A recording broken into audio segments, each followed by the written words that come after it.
Welcome to CMIS176 Game Creation. This will be the first time that this course has been taught exclusively online, but that's because of the current situation in which we find ourselves. I will tell you, I'm not going to sugarcoat this. This class is, in my opinion, much more effective face-to-face, but that's not an option given to us. I'm Stephen Sell. I'll be your instructor for the course. So when you open it, you're going to see a total of 10 weeks. Right now, I only have the first 2 weeks turned on. But you will see, eventually you'll see all 10 weeks. Maybe not right out the gate, but you will eventually see all 10. So this course basically covers the creation of games using JavaScript. JavaScript is not the same thing as Java. Some similarities, but not the same thing. JavaScript is essentially effective inside HTML and CSS files. So it's embedded, well, we will be embedding it inside HTML files. So the first thing you want to notice on the left-hand side are the options for you. You'll see announcements. Weeks is where you're going to find pretty much what we're going to do week to week. You'll also see a button for syllabus. Course content is also very valuable to you. You have access to look up your grades, my information under faculty. Eventually, you'll have a course evaluation email. If you are new to Blackboard, I strongly recommend you go through this BB student tutorial, which is a Blackboard tutorial. When you open up the syllabus, you should see a file that looks something like this. Let's see if I can get that to, there we go. So when you open this, you will see all of the preliminary information you would expect to see. The course will end on December 11th. That is the final day in which we will have assignments due. But you will, I'm not going to insult your intelligence. You can read all the information in the syllabus. The big things I want to point out is that you will need a textbook. This is a very low-cost textbook, but nonetheless, you will need the textbook. You cannot, I just don't see how you can be successful in the class without the textbook. You will need it. There's an optional book, which you don't have to get. It's a neat little book, but we will not have time to cover it. So I'm kind of pulling out the really important stuff. It says USB is strongly recommended. If you're working on the same computer week to week, you really won't need that. That was really more of an issue when we come face to face. You can certainly use it, but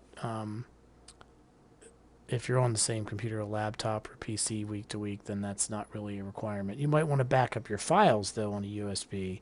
That would be a good idea.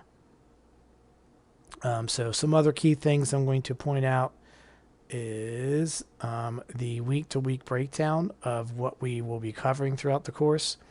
So this is not an etched-in-stone final layout of what we will cover, but you can use it as a very good guide of what we will cover week to week. Excuse me, I do want to stress that all work, I cannot say this enough, all work is due by the end of the week at 11:59 p.m. What I typically do in my classes is I will run from a Tuesday to a Monday. So if there's anything different from that, you'll see that announced in Blackboard, but otherwise at the time of making this video, that's what I plan to do. So all work is due by the end of the week, and that will typically be a Monday evening at 11:59 p.m. Not 12:02 the next day, 11:59 p.m. So if you start an assignment at, say, I don't know, 11:40, and your clock says 11:59, that doesn't mean that it's based off your computer clock. It's based off some general time clock that FCC's Blackboard servers are using. So if you try to turn something in after that time, you can pretty much expect that it's not going to be available. So I do not accept late work. Please do not plan to turn something in late. Please do not send anything to me by email. I'll say that again. Do not send anything to me by email. I only accept work submitted in Blackboard. Please submit your work to Blackboard. So I kind of view that as, it's kind of like, you keep your clothes probably in a closet or a dresser. Same kind of thing. Put all your assignments in Blackboard. You're probably not keeping your clothes in your refrigerator, so don't send your assignments to me by email. Speaking of email, when you do communicate with me, somewhere in here it mentions that you should be using your FCC email address. So I can't find it at my fingertip right now, but it's in the syllabus. And that's pretty much a convention that is followed for all FCC courses. If you need to reach me, this is your best course of action, is to email me at sl@frederick.edu. So I'm not going to, line by line pick out the syllabus. You can read that. So just make sure you spend some time looking at that. So a couple things to look at in week 1. You will notice there's some preliminary housekeeping things that I ask that you do. Please complete the honor code pledge. This is the one thing that you don't have to formally submit in Blackboard. It's just a form that you fill out. And you want to make sure you read the FCC Code of Student Conduct Policy. And this basically, to me, it's common sense. Basically says you're not going to cheat, you're not going to plagiarize. And I will say that again, that's a big thing, because I had some students, that have tried to do that in the past, and sometimes I catch them. So you want to make sure you do not plan to cheat or plagiarize somebody else's work. It should be your work. Also, that you have read through the syllabus and you realize that you can meet the expected time frame for this course. So I ask that you please fill that out. My email address is SSELL, so because my name is Stephen Sell, at frederick.edu. Please use your FCC email address. And then the course is CMIS176, and the section number is OLN1. This section number may be different from semester to semester, but that is the section number at the semester I'm making this video. So just be aware that could change, but you want to make sure you fill it out with that information and then click submit down here. Check the information off. So also a couple of things I'm asking that you do, and I am grading you for this information. Please complete this online self-assessment. I'm not grading it for accuracy. I'm just trying to make sure that you are aware that you have a backup plan, because technology will fail you at some point. It may not, but you need to plan as though it will.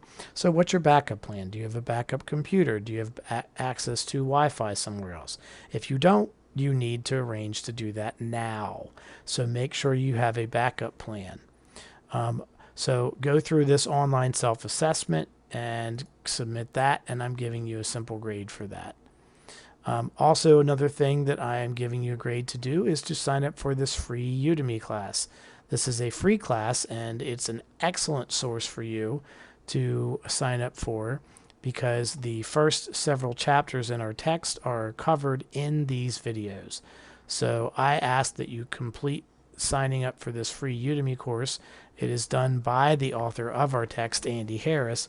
It's not the entire textbook, but it's the first 5 chapters. So it is really helpful to you. I think it's really helpful to you to do this free Udemy class, and I'm giving you a grade for signing up for it. Probably won't use it a whole lot after that, at least as far as assignments go, but you will want to use it after that until you get to the end of it, which again does not cover everything in our textbook, but it covers the first 5 chapters. Also, you need to enroll in Khan Academy. So Khan Academy has some really good stuff for JavaScript and specifically game programming, but we're going to be using the Intros course. I will tell you that Khan Academy, because it's free, like anything else that's free, it's a little clunky. So just be aware that sometimes it doesn't always behave the way we want, but it is free after all. You do not have to really send me any information other than that you're completing the work. And I do ask that you send me a screenshot showing that you have enrolled in the course. So give me a screenshot you've done that. And then for week 1, your first assignment is to do the first section in Khan Academy on Intro Drawing Basics and Coloring. And again, I want a screenshot of evidence that you did that. And it should look something like this. This has probably changed a little bit since the semester I made these images. So please make sure you do those things for week 1. Again, all work is due by the end of the week at 11:59 p.m.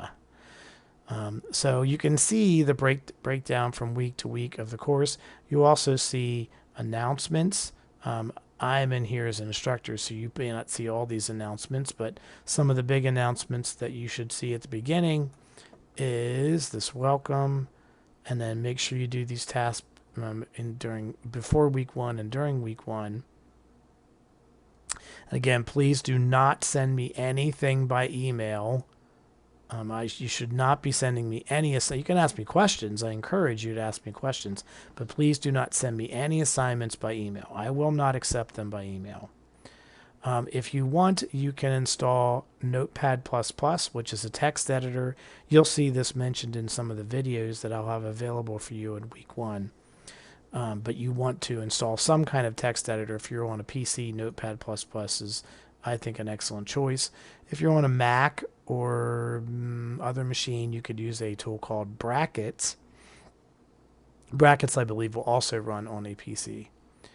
So make sure you complete this information for week 1. Also, you will see, I don't have it in here right now, but you will see week to week I'll be making some videos that you need to watch. Again, there are videos here. I forgot I made these. So these are all videos. This is a video. This is a video. That's a video. So please make sure you watch all of these and do what it says to do. Follow along with it. Try to recreate it. Do what it says to do. There are game files, so there are files that go along with your book. By the way, your book should look something like this. Yes, it's a dummies textbook. I apologize for that, but it's actually a pretty good book. But this is your book. You will need the book in order to be successful in the class, because we will have quizzes, and they will be based off content that is directly in the textbook. You will need the book.